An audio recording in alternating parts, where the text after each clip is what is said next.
Hello， 大家好，我是怡媛，今天来介绍新的活动了。那各位在你们的界面上面有看到这个活动是正常的，因为目前只有在国服的先锋王国拥有这个活动而已，其他王国是没有的。这个活动其实在国服3周年线下见面会的时候有提过，在之前我也是有跟大家大概介绍过。那今天正式版出来了，我们来看一下这个活动到底怎么玩的。首先看规则，这里的故事背景简单来说就是要抢领地而已，所以我们直接跳到玩法。这个活动总共有4个阶段，分别为报名、匹配、战斗还有领取奖励。这个活动会根据你们报名参加的玩家来进行匹配，会找到实力跟你们差不多的联盟跟你们对战。玩家需要把握进攻时间去抢到对方的旗帜，可以得分。系统会根据对战双方联盟得到的分数进行胜负判定结果，并且发放相应奖励。接着报名规则，只能由盟主或者是有头衔的官员报名。在报名结束之前，他们都有权利去调整参赛人员。每个联盟报名人数最少30个人，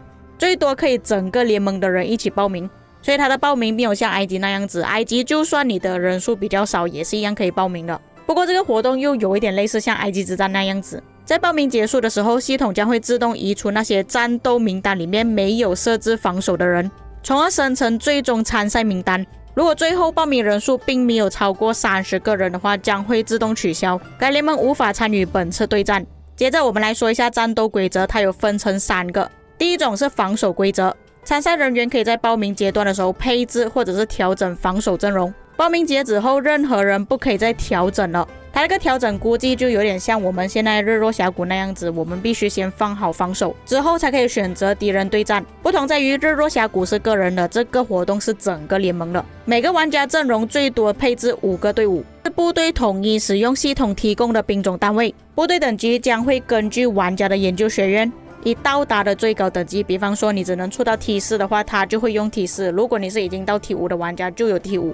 执政官需要将自己的部队放置在8个格子中，每支部队都会优先攻击正前方的前排目标，再来攻击后排的目标。如果前排的格子没有任何的目标，将会攻击最靠近的部队。那它这边的玩法跟我们原本的日落峡谷是差不多啦。在战斗阶段，失落之地相关争议效果和使用争议道具带来的争议效果将不会生效，其余的争议都会生效。像是城市皮肤的争议还有文明争议呢，将会根据玩家在报名的前一刻拥有什么争议，就会拿那个争议。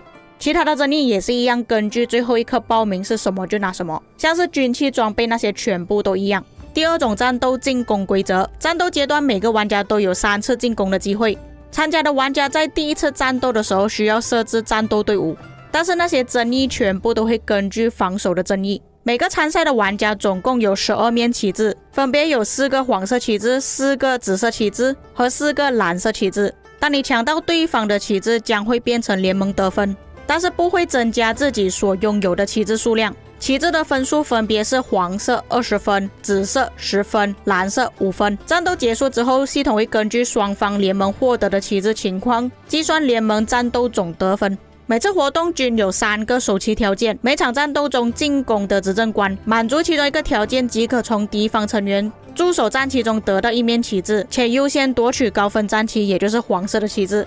那可能有些玩家不知道什么是首期条件，下面这里就有解释了。3个首期条件中包含2个固定条件跟1个随机条件。条件1，敌方部队剩余兵力低于 50%。 条件2，敌方部队全部阵亡。条件3，战斗结束时己方阵亡部队数量不超过2个。只要满足其中一个条件，玩家都可以从对方那边获得1个旗帜。最后就是大家关心的奖励部分。那么这里看起来胜方跟负方好像没有什么差别，只是胜方拿到的一些签称啊，或者是争议比较高一点。那从表面上或许是这样，当你们点开箱子的时候，这里描述的东西又不一样了。如果你是胜利方，你拿到的战利品宝箱将会是精英版本，可以随机获得600到1000颗宝石。相反的，你是失败的那一方，或者是双方平手，将会获得随机200到500宝石左右。至于宝石数量到底是怎样去衡量的，那我们可以看这里的规则。战利品宝箱里面的宝石是由参赛的人数与最终战斗结果来决定的。比方说你的联盟已经胜利了，将会通过参赛人员乘以800。假设双方打成平手，战利品将会变成参赛人员乘以350。战斗阶段结束后，每个联盟参赛成员仅有一次开启战利品宝箱的机会，然后下面可以获得多少宝石，刚刚已经讲过了。但是这个箱子必须要玩家自动去开，如果你们不开的话，在这个活动结束的时候，系统将会发放600宝石给胜利的玩家，反而你是输的玩家，他会发放200颗宝石。所以各位记得要开到箱子，并且胜利的联盟玩家可以获得额外的胜利奖励。在这一次的战斗可以获得额外25%的战争币。至于这个战争币有什么作用呢？等一下我们再介绍。最后就是奖励兑换，参赛玩家在进攻敌方阵营之后会获得一定数量的战争金币，战争金币可以在活动商店里面兑换奖励。系统会根据参赛人员防守阵容战力进行联盟内排名，对推荐排名更高的对手发起进攻可以获得更高的战争币。联盟正式参赛人员和备战人员在进攻的时候，每满足一个首期条件，就是刚刚讲到的那3个条件其中一个，就可以额外获得50个战争金币。一场进攻中最多可以额外获得150个战争金币，战争金币可以累积，剩下的金币将会在下一次活动中得到保留。商店奖励在单次活动中限量兑换，兑换次数将会在活动每一次开启时重启。OK， 接着我们去看一下商店里面有什么东西。这个商店也是可以兑换洗炼石，但是刚刚你们看了规则，其实要拿到这么多战争金币呢，也不是这么简单。所以我觉得如果不是长期参加这个活动的玩家，应该都只是获得一些资源而已。上面的洗炼石跟宝石全部都是需要靠自己累积的，或者是要参加更多场比赛的可以。至于最下面就是金币跟知识之书，就没有其他东西了。那我相信正常玩家玩这个活动都是为了要拿洗炼石跟宝石而已啦。不过官方也是履行他们的承诺了，就是增加更多的方法让玩家去获得更多洗炼石，只是这里的要求金币就稍微有一点点多啦，所以要拿到也不是这么简单。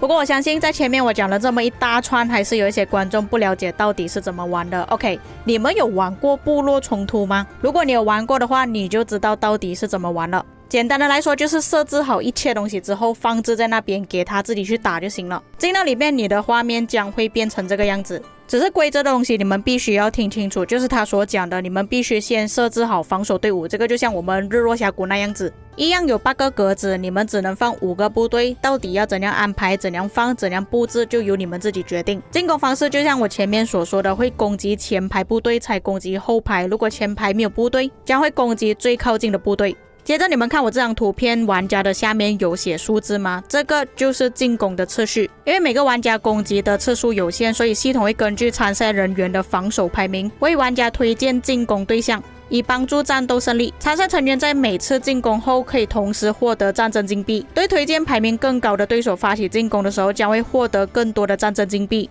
反之获得的战争金币将会减少。